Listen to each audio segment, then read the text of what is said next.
ആലിമീങ്ങളുടെ സമ്മേളനത്തിൽ പങ്കെടുത്തൊരു മഹാപണ്ഡിതൻ ലോകത്തോട് വിളിച്ചു പറയുകയുണ്ടായി.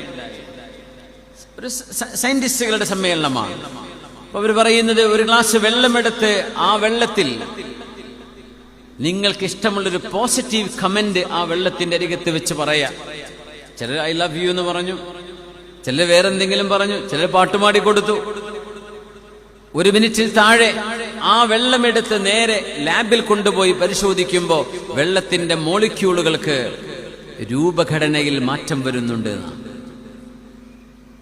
നമ്മൾ മന്ത്രിച്ചൂത എന്ന് പറയില്ലേ, വെള്ളത്തിൽ ഊതുന്നത്, പ്രത്യേകിച്ച് സംസം വെള്ളത്തിൽ ഫാത്തിഹ ഓതി ഇതുപോലെ ഒരു മുസ്ലിം പണ്ഡിതൻ, അദ്ദേഹം സയന്റിസ്റ്റ് കൂടിയാണ്, അദ്ദേഹം അത് ചെയ്തപ്പോ അതിലുണ്ടായ മാറ്റങ്ങളെ കുറിച്ച് അവര് അത്ഭുതപ്പെട്ടുകൊണ്ട് ചോദിച്ചു, ഈ വെള്ളങ്ങൾ ഇവിടുന്ന് കൊണ്ടുവന്നതാ, ഇതിലെന്താ നിങ്ങൾ ചെയ്തത് എന്ന് ചോദിച്ചു. അപ്പോൾ ഞാൻ ഖുർആനിന്റെ സൂറത്തുൽ ഫാത്തിഹ ഓതിയതാണ്. അങ്ങനെ പിന്നെ അവര് വേറൊരു വെള്ളം കൊടുത്തു, ഇതിലൊന്ന് ഓതിക്കാട്ടെ എന്ന് പറഞ്ഞു. അദ്ദേഹം സൂറത്തു യാസീൻ മുഴുവനായിട്ടും അതിൽ ഓതിക്കൊടുത്തു. അതുകൊണ്ടുണ്ടാകുന്ന അതിന്റെ ഘടനാ മാറ്റങ്ങളിൽ അതിമനോഹരമായ രൂപങ്ങൾ കാണപ്പെട്ടു. നമ്മുടെ ഐസിന്റെ ഒക്കെ ചില ചിഹ്നങ്ങൾ കാണില്ലേ എന്നതുപോലെ അതിനെ സംബന്ധിച്ച് വലിയൊരു പഠനം നടത്തിയ ഒരു സയന്റിസ്റ്റാണ് ഡോക്ടർ അബ്ദുദ്ദാഇം അൽ കഹീൽ. വെള്ളത്തിൽ ഖുർആൻ കൊണ്ട് മന്ത്രിച്ചൂതുമ്പോൾ അതിലുണ്ടാകുന്ന ഘടനാ വ്യത്യാസങ്ങൾ.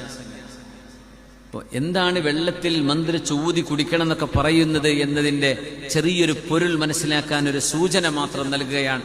അത് മാത്രം സംബന്ധിച്ച ഒരു തീസിസ് അബ്ദുദ്ദാഇം അൽ കഹീലിന്റെ പഠനങ്ങളിൽ കാണാൻ കഴിയും.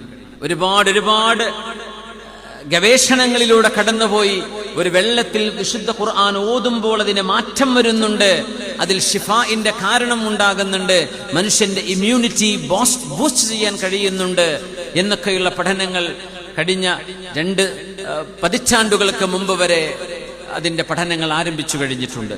ഇപ്പോഴും തുടർന്നുകൊണ്ടിരിക്കുകയാണ്. വിശുദ്ധ ഖുർആൻ അത്ഭുതമാണ്.